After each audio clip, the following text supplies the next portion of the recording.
Los casos diarios de coronavirus están a niveles récord, pero viene la vacuna. Pero los asesores de Joe Biden están llamando a una cuarentena total. Pero ya viene el paquete de estímulo económico. Pero están subiendo muchísimo las solicitudes de ayuda por desempleo. Son muchísimas variables, muchísimas cosas están pasando y esto inevitablemente va a tener un efecto sobre los mercados financieros. Sin embargo, vemos que mientras la economía ha caído de forma devastadora desde que comenzó todo esto, los mercados financieros se han comportado de forma totalmente distinta. Uno de los más importantes índices de la Bolsa de Valores de Estados Unidos, el S&P 500, ha subido alrededor de unos 500 puntos, ubicándose a un nivel incluso por encima de lo que estaba al inicio de este año. Esto significa que la bolsa de valores se separa cada vez más de la economía real, algo que no parece tener mucho sentido, ¿verdad? Pero ¿cuándo será la fecha exacta de la caída? Eso responderemos el día de hoy. Y como sé que muchas personas tienen dinero listo para comprar cuando caiga la bolsa, te vamos a contar cuáles son las mejores oportunidades para invertir. ¿Será que podrás comprar barato y vender caro? Para guiarnos con datos reales en una situación tan compleja, más allá de lo que tú puedas leer en las noticias, decidí invitar a un inversionista de mucho éxito y muchos años de experiencia en la bolsa de valores, Ramón Liranzo de Yo Puedo Invertir, quien te ayudará a tomar la mejor decisión.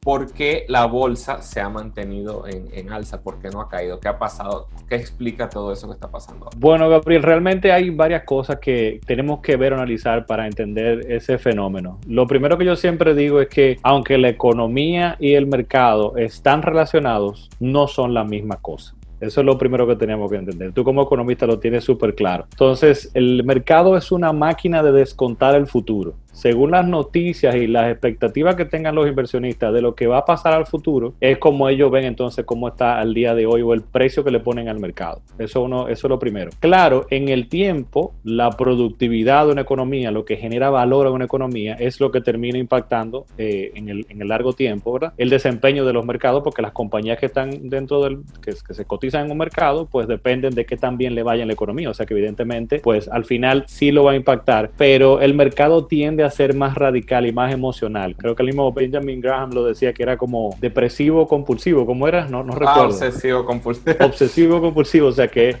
va y viene así. Entonces, ese es el primer punto. Otro punto importante es entender de que aunque en este año el mercado como un todo se ve que ha ido como creciendo y tú dices, ¿cómo es posible si la economía está tan golpeada? Es que necesariamente no todos los sectores dentro de la economía están creciendo. Entonces, se ve a grosso modo y se dice, wow, ¿cómo que el mercado ha crecido tanto? Y el mercado, digamos más que nada, que es otra cosa que debemos aclarar, Gabriel, es medido por qué. Y casi siempre cuando se habla del mercado, se mide pues la economía más grande del mundo, ¿verdad? Y la de mayores compañías que cotizan en bolsa públicamente, que es Estados Unidos, evidentemente, y específicamente ese subsegmento del mercado, que son las 500 compañías más grandes, que es una muestra representativa del mercado completo, pues a eso que nos estamos refiriendo. O sea que hay otros mercados que necesariamente no tienen el mismo comportamiento, aunque este año sí también han sido impactados, pero nos referimos a eso. Entonces, dentro de esas 500 compañías, tenemos que también que entender que no todo se ha movido de igual forma. Dentro de esas 500 compañías hay diferentes sectores. ¿Y qué ha pasado? ¿Cómo yo lo veo? Tú sabes que recientemente lo que se conoce como ahora las FANMAG, ese acrónimo que se usa para las compañías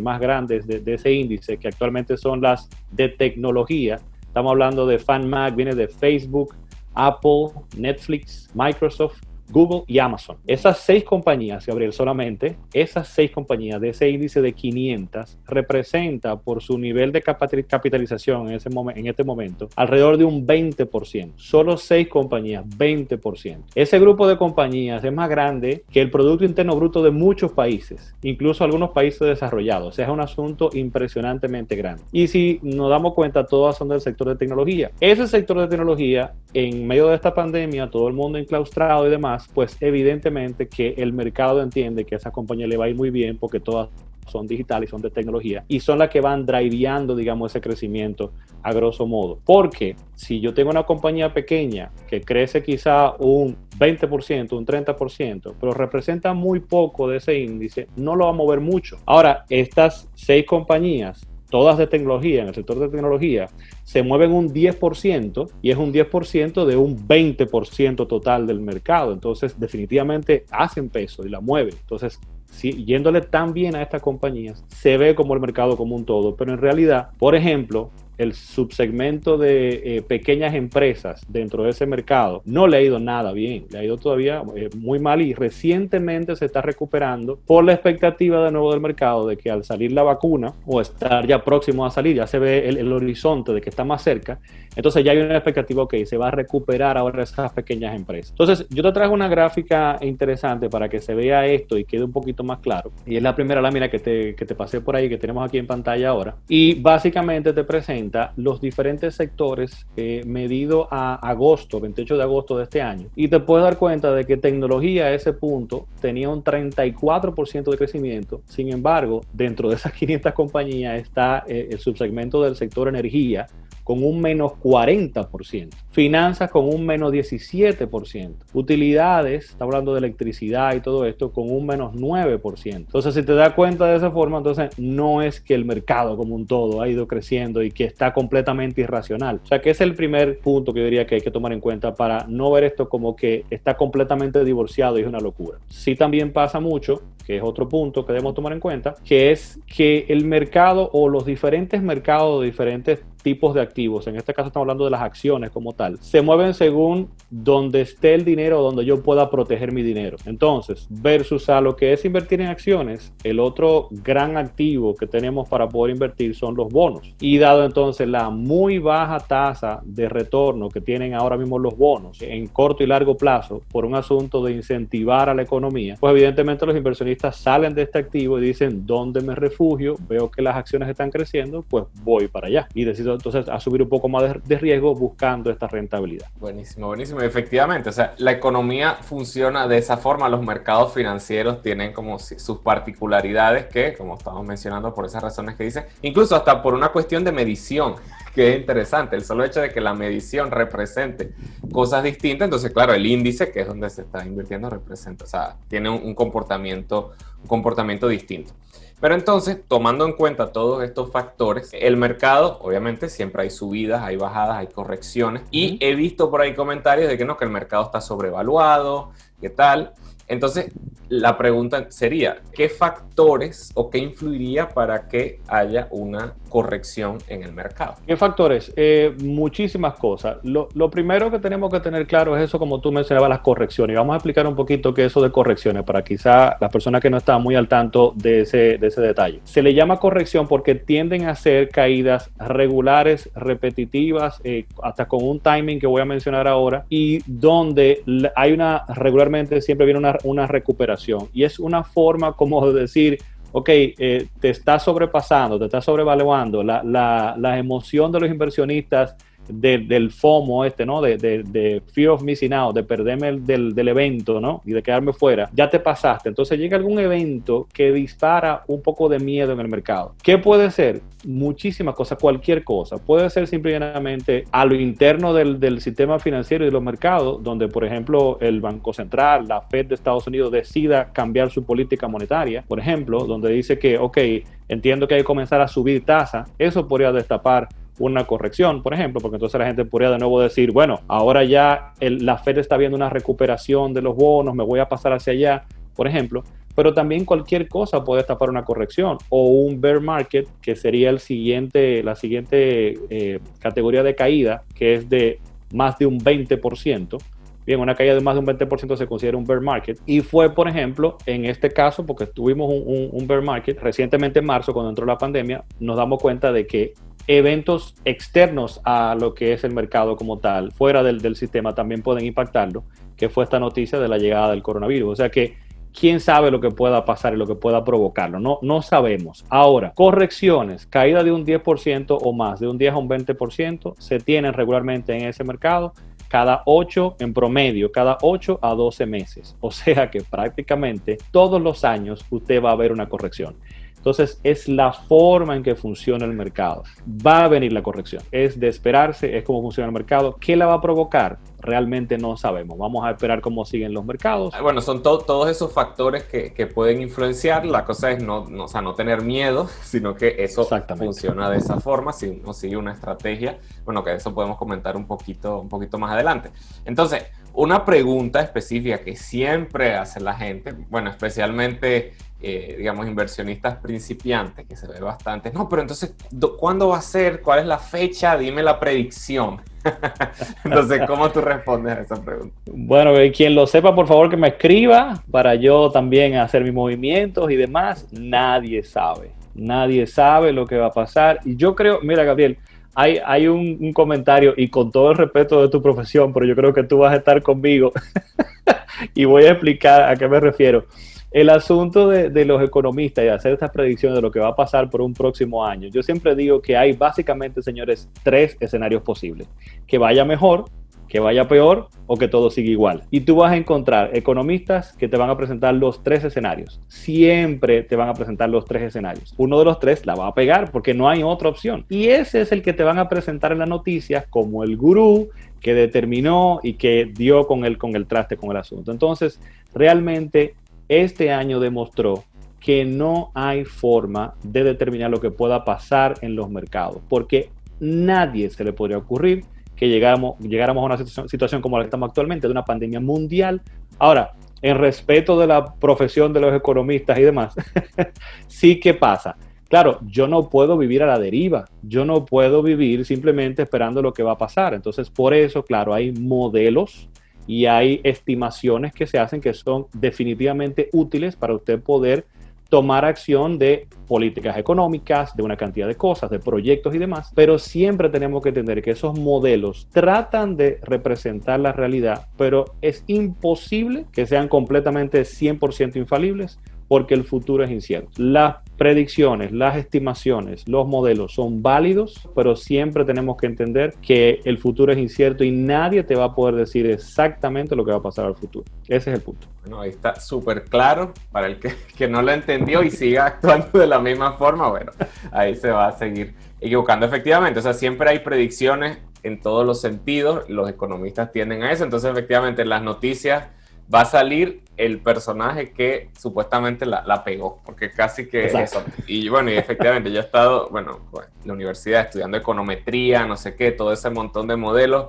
Al final esas predicciones no, o sea, efectivamente no se pueden dar de esa forma. O sea, claro, hay factores reales, tú puedes hablar de ciertas tendencias que están sucediendo, que bueno, es un poco lo que estamos analizando aquí el día de hoy. Y yo creo que el punto también que mucha gente se pierde es, sí, o sea, la ciencia económica es una ciencia, es válida, los modelos son necesarios para tomar políticas económicas, como decía, para tomar decisiones, pero fíjate que siempre yo creo que mientras más lejos el horizonte de tiempo que voy a tratar de definir ese modelo, esas estimaciones, más difícil se hace.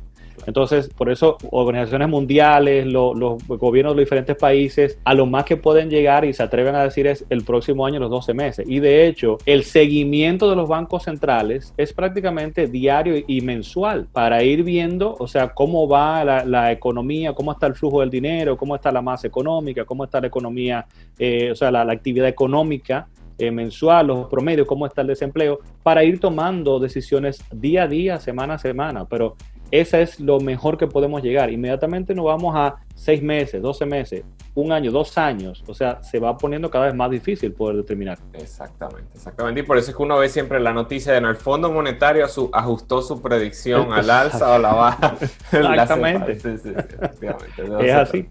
Entonces, bueno, entonces en un mundo tan complejo, una economía tan compleja, que por el funcionamiento que estamos diciendo que se hace difícil hacer ese tipo de predicciones, ¿qué hacer? O sea, ¿cuál sería la estrategia? ¿Qué hacer con las inversiones? Especialmente, y estoy pensando, incluso alguien que quiere ingresar al mercado, puede ser, entonces de repente ve estas noticias, no, que está sobrevaluado, que sí yo qué, entonces ¿será que espero a que haya otra caída para entrar? ¿Cuál es tu recomendación en ese sentido para alguien que va a comenzar a invertir en la bolsa? Lo primero es tener claro cuáles son tus objetivos. Eso es lo primero. Para mí, tú tienes que tener claro, y yo siempre separo en 2 grandes objetivos. Tú tienes que tener objetivos puntuales, quizá de más corto plazo o muy puntuales, donde tú dices, yo estoy invirtiendo, por ejemplo, para cambiar el carro, para el inicial de la casa, para la educación de mis hijos, para irme de vacaciones. Si te das cuenta, todo ese tipo de objetivos tienen regularmente tú vas a poner una fecha puntual en la cual tú quieres alcanzarlo, y también el dinero que tú estás invirtiendo para ahorrarlo e invertirlo para llegar más rápidamente a esa meta, tú vas a utilizar completamente el capital. O sea, voy a coger todo ese capital, lo voy a utilizar. O sea que ese tipo de objetivos deben estar en productos muy definidos y claros que me garanticen a mí que al momento de yo utilizar el dinero para lo que necesito, ¿verdad? El capital completo va a estar ahí. Entonces, ese tipo de objetivo, para nada a nadie les recomiendo colocarlo en la bolsa en Estados Unidos. Bien, dinero que yo pudiera requerir en los próximos 3 años no está invertido en los mercados. Entonces, ¿para qué invierto en los mercados? Bueno, aquí tenemos entonces objetivos de más largo plazo, donde mi objetivo tiene que ser 3, 5, 10 años. Aquí entonces la bolsa funciona muy bien para el otro objetivo más importante para mí, que es la creación de patrimonio. Este asunto de dinero que yo voy a ir acumulando para que en algún momento este dinero me supla parte de mis gastos. O sea, yo puedo utilizarlo para rentar de ahí y poder sustentar parte de mis gastos.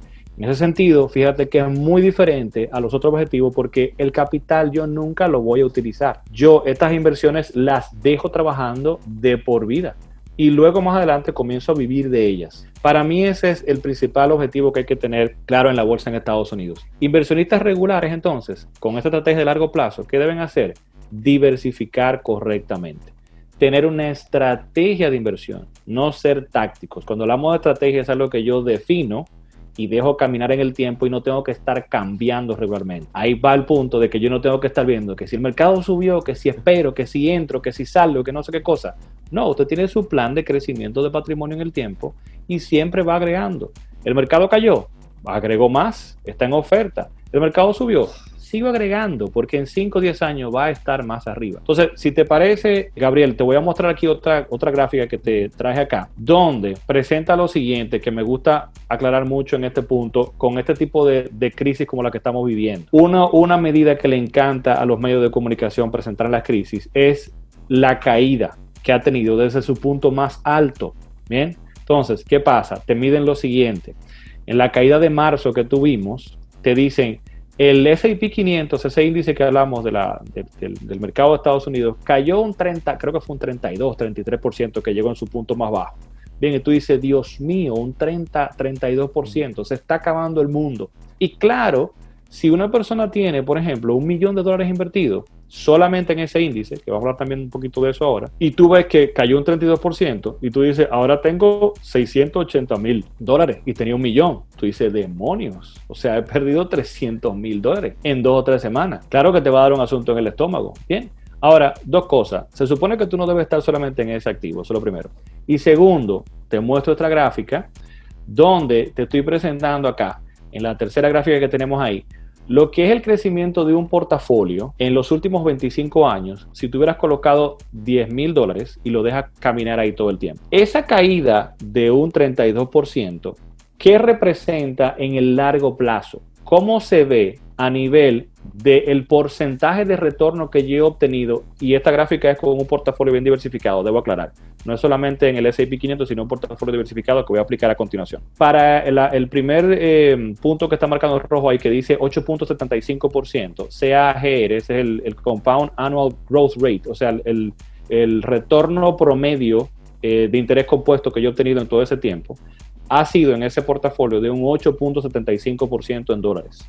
Eso fue al cierre del 2019. Luego te marco ahí el pico hacia abajo de la caída, de esta caída de un 32%. Lo primero es que se mire entre toda esa línea completa qué tanto representa esa caída. No es una cosa del otro mundo ahí dentro de la línea. Y a ese punto tan bajo, bien, de ese 32%, en el tiempo, eso simplemente lo lleva a que el retorno promedio en el tiempo sea de 8.36. Sin embargo, el que se volvió loco en ese momento y salió a vender y salió del mercado, se perdió de lo siguiente. Tú puedes ver que a la fecha, el retorno, como se ha recuperado, ha vuelto entonces a ser ahora mayor que el del 2019. Entonces, cuando ves esa foto grande, llevas tus estadísticas de tu retorno, te das cuenta que esa caída de un 30%, cuando ya tienes tiempo en el mercado, no representa una gran cosa.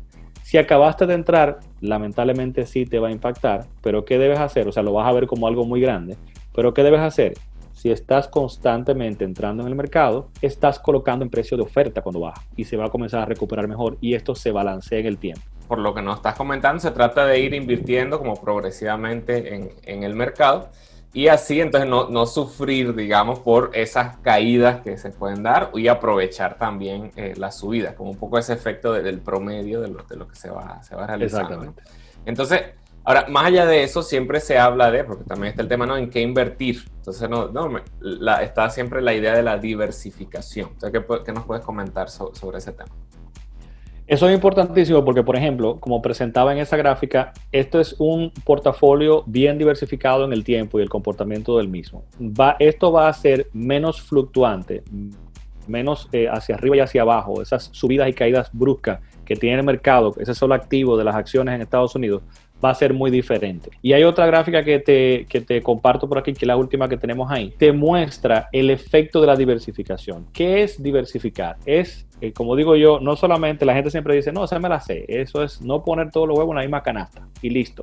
Digo, sí, pero tú estás claro que es una canasta. Entonces hay que entender qué es diversificar. Diversificar no es mucho de lo mismo. Es tener diferentes clases de activos. Estamos hablando de diferentes tipos de inversiones, llamémosle. Tenemos que tener acciones, pero también tenemos que tener bonos que se comportan diferentes y deberíamos tener también esas acciones y bonos quizá a través de no un solo país, no solo Estados Unidos, sino a través de todo el mundo. Países desarrollados, países emergentes, etcétera. Esto, de repente yo le comento a la gente y dice, pero eso es para millonarios, eso es súper difícil y demás. Y no, a través de los fondos de inversión, señores, con $100, usted puede comprar el mundo entero en un índice y tener ahí, ser partícipe del crecimiento de las acciones de más de 11,000 compañías a través de todo el mundo, con un solo fondo de inversión. O sea que esto es muy, muy fácil al día de hoy. Entonces, en esta última gráfica te decía que me encanta mostrarla porque te presenta, claro, yo tomé dos tipos de activos que yo sé que se comportan regularmente en el largo plazo muy a la inversa, o prácticamente a la inversa, que son acciones del mundo completo. O sea, cómo está el mercado de acciones de empresas públicas alrededor de todo el mundo y cuál es el comportamiento, versus los bonos del tesoro a largo plazo, que son los bonos que más fluctúan en el tiempo. Entonces hay una relación regularmente un poco inversa cuando lo ves en largo periodo de tiempo. Entonces esta gráfica te muestra en la línea roja o la línea naranja que está ahí, lo que es el crecimiento de las acciones a través de todo el mundo, y en toda la base que está como en azulito ahí o medio verdoso, es lo de los bonos a largo plazo del tesoro. Entonces, si te fijas, prácticamente en todo el tiempo van a la inversa cuando lo ves en la grande foto, porque mientras estás metido en la crisis no te das cuenta. O sea, en medio de la crisis no te das cuenta, pero cuando ves la foto grande como está aquí, te vas dando cuenta que son inversas. Y la sección que tomé de tiempo aquí específicamente va del 2007 a la fecha, donde en el 2007 estábamos al inicio de una crisis terrible que fue la crisis del subprime mortgage, ¿verdad? De los hipotecarios en Estados Unidos, que casi se llevó la economía del mundo entero. Fíjate o imagínate que si tú estuvieras mitad en los bonos y mitad, no que estoy recomendando que esto fuera así, solamente para que lo imaginen, si tuvieras mitad en los bonos del tesoro y mitad en este otro activo, tú irías como en el medio, ¿bien? Y tendrías menos sobresaltos. Y si te das cuenta en el tiempo, los dos van para arriba, ¿eh? Los dos en largo plazo van para arriba. Y si te fijas al final de esa gráfica, están presentadas ahí la caída de marzo y al mismo tiempo te das cuenta cómo suben los bonos ahí mismo, ¿bien? Esa es mi recomendación, diversificar. Y ahora, si quieres saber exactamente en qué invertir para estar realmente diversificado y seguir multiplicando tu dinero, mira este video. Soy Gabriel González Florentino, el economista youtuber, y recuerda que todo sistema tiene su método y el método funciona.